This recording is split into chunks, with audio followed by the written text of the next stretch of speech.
Baik, selamat siang anak-anak. Selamat siang. Selamat siang semuanya. Gimana kabar kalian hari ini? Sehat? Sehat Bu, baik. Walaupun masih situasi PPKM, Ibu harapkan kalian masih semua semangat ya, dalam keadaan sehat sehingga bisa mengikuti pembelajaran hari ini. Ya, baik. Sebelum Ibu mulai, mungkin Ibu minta tolong dulu salah satu untuk memimpin doa.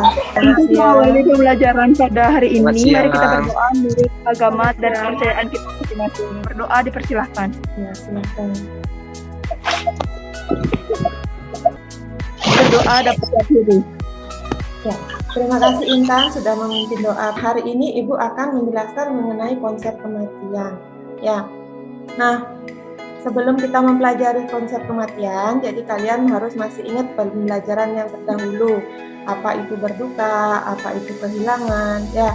Bagaimana misalnya ketika ditinggalkan oleh orang yang disayang, ya, jadi merasa kehilangan. Jadi biasanya karena ditinggal karena proses kematian. Ya, jadi Ibu sekarang jelaskan mengenai konsep kematian.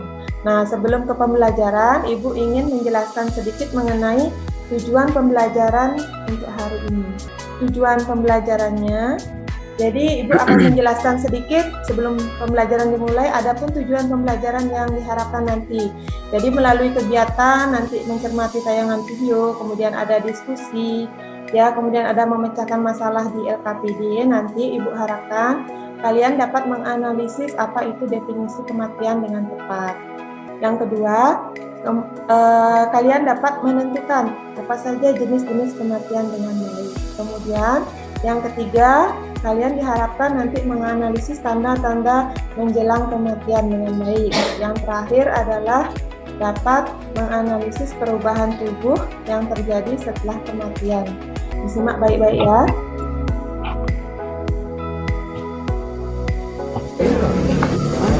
Dengaran ya suaranya.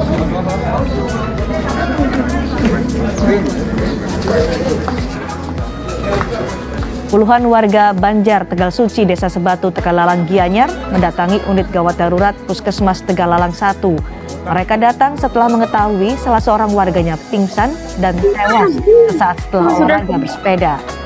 Meski sempat dilarikan ke rumah sakit, nyawa korban tidak dapat diselamatkan. Dugaan sementara, korban meninggal karena serangan jantung. Nah, kalau Ibu tanya misalnya video tentang apa ya tadi? Tentang kematian. Tentang kematian. Ya, benar sekali. Jadi videonya tentang kematian. Ada pasien yang meninggal dunia. Tadi di berita dikatakan pasiennya mengalami sesak nafas. Untuk lebih jelasnya permasalahan ini, jadi nanti sebelum kita bahas bersama, jadi Ibu akan berikan kalian untuk berdiskusi terlebih dahulu, ya. Jadi kalian akan berdiskusi kelompok. Jadi Ibu akan membagi kalian menjadi 4 kelompok. Jadi nanti 25 menit lagi, ya. Kalian berarti nanti 33 berarti jam 11, ya, kurang lebih jam 11.45. Ya, kembali lagi di Zoom meeting ini. Jadi sekarang boleh dah kalian ke grup WA untuk berdiskusi.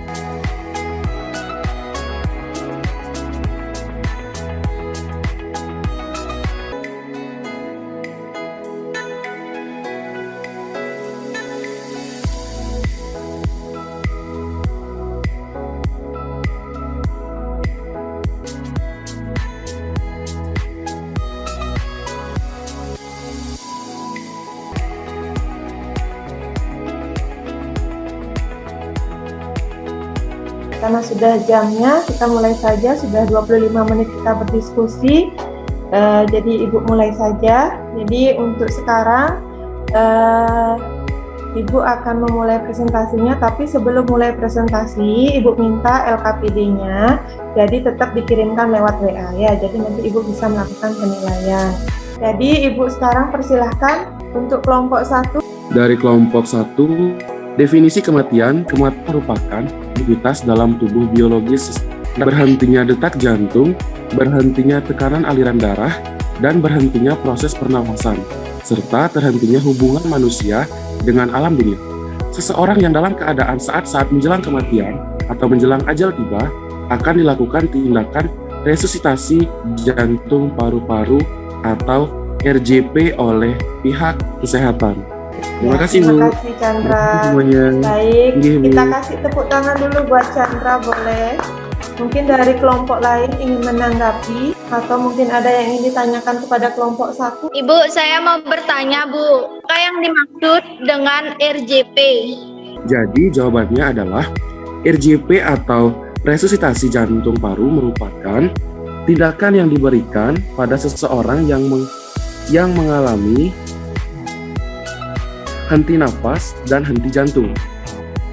Tindakan ini merupakan tindakan penyelamatan nyawa yang harus dilakukan segera ketika seseorang kehilangan kemampuan untuk bernafas secara normal serta kehilangan fungsi pompa jantung. Di sini saya akan menjelaskan tanda-tanda menjelang kematian, yaitu hilangnya kesadaran atau menurun, kurang atau tidak adanya refleks, lemahnya gerak pernapasan dan suara pernapasan samar terdengar saat auskultasi, nadi melemah dan denyut jantung lemah, kulit mulai terlihat pucat, suhu badan menurun, mengalami rasa nyeri yang hebat. Sekian, Bu. Terima kasih. Baik, terima kasih untuk Mahana. Itu tadi sudah mempresentasikan hasilnya. Terima kasih ya, anak-anak sudah mengikuti dengan baik. Nah, sebelumnya mungkin ada yang bisa menyimpulkan dari diskusi tadi. Apa saja hasil diskusi yang kita peroleh tadi? Dari hasil diskusi tadi, didapatkan hasil bahwa sudah dijelaskan tentang fungsi-fungsi kematian, jenis-jenis kematian, definisi kematian, perubahan yang terjadi setelah kematian, dan tanda-tanda kematian. Iya, benar sekali ya. Beri tepuk tangan untuk Feby ya. Jadi benar sekali, dari tadi kita sudah mendiskusikan ada 4 poin yang harus diingati, ada definisi sesuai dengan tujuan pembelajaran kita tadi. Untuk sekarang Ibu akan memberikan materi ya. Jadi tadi hasil diskusi kalian sudah bagus semua. Jadi Ibu mungkin akan memberikan penguatan materi sedikit saja. Tadi sudah benar ya disebutkan. Ya, tidak Ibu ginikan lagi ya. Kematian diartikan sebagai, yang Ibu tekankan di sini adalah terhentinya pernapasan. Nah, yang kedua, tadi sudah benar dikatakan ya. Nah, biasanya mati klinis, ini yang disebutkan kelompok 1 tadi, bisa masih dilakukan pertolongan dengan RJP. Ya, jadi bisa dilakukan upaya penyelamatan. Biasanya diikuti oleh mati klinis, mati cerebral, dan mati secara biologis. Artinya semua organ-organnya sudah tidak berfungsi. Tadi sudah disebutkan mengenai tanda-tandanya banyak sekali ya. Ada yang bilang nafas berhenti, kemudian tidak ada reaksi ketika dicubit. Kalau dibagi dari kehilangan tonus otot berkaitan dengan ini ya, pasien sulit berbicara, relaksasi otot ya sudah menurun. Biasanya terjadi juga gerakan tubuh yang terbatas. Ya, ini berkaitan dengan tonus otot. Nah, untuk kelambatan sirkulasi, biasanya di sini yang paling khas adalah cyanosis, kebiruan pada ekstremitas. Ya. Nah, kemudian selanjutnya tanda-tanda vital. Ya, kalian kan sudah belajar tanda-tanda vital. Nah, di mana tanda-tanda vital ini sudah mengalami penurunan baik dari denyut nadi, tekanan darah, dan pernapasannya. Ya, jadi bisa dikategorikan kalau dia sudah menurun, pasiennya mulai ada tanda-tanda. Kemudian yang terakhir adalah gangguan sensori, ya penglihatan kabur dan semua organ-organ sensorinya mengalami penurunan.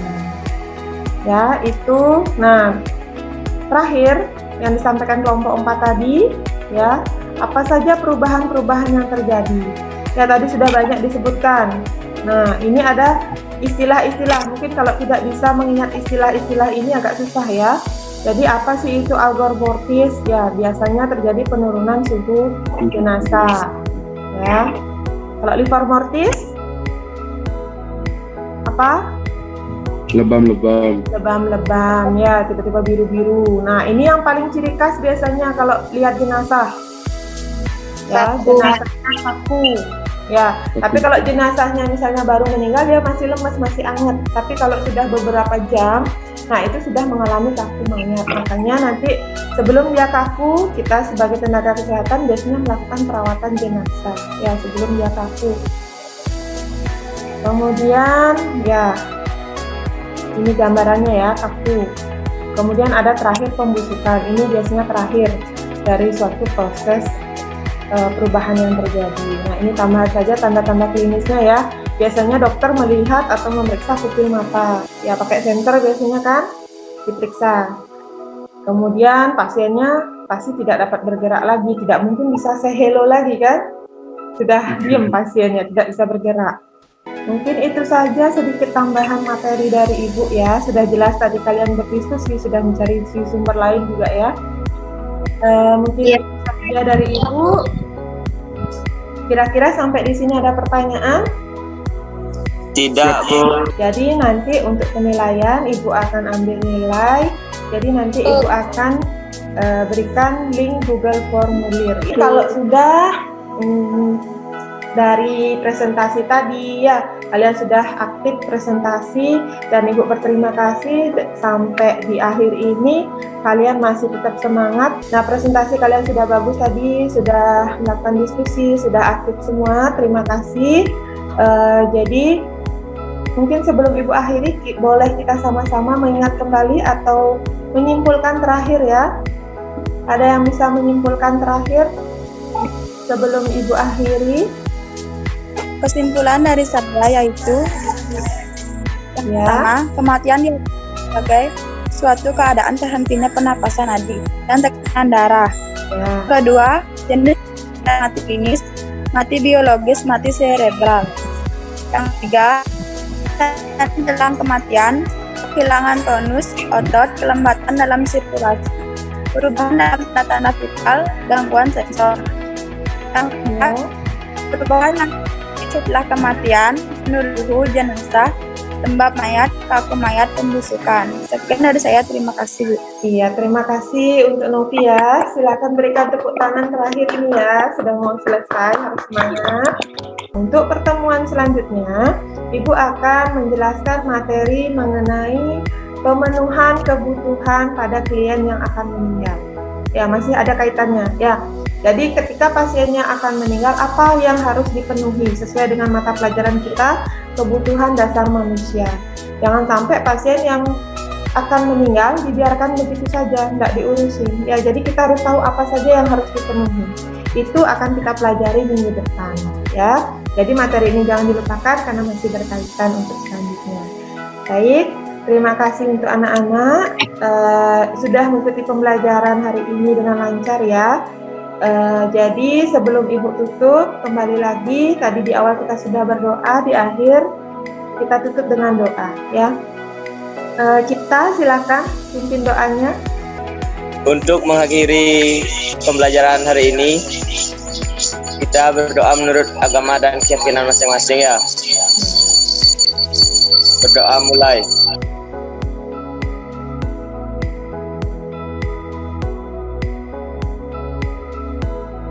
Doa selesai. Ya, terima kasih Cipta sudah memimpin doa. Nah, berarti dengan berdoa ini pembelajaran sudah berakhir ya. Ibu ucapkan terima kasih ya. Jadi kita akhiri di sini, sampai di sini ya. Tetap jaga kesehatan ya. Selamat siang.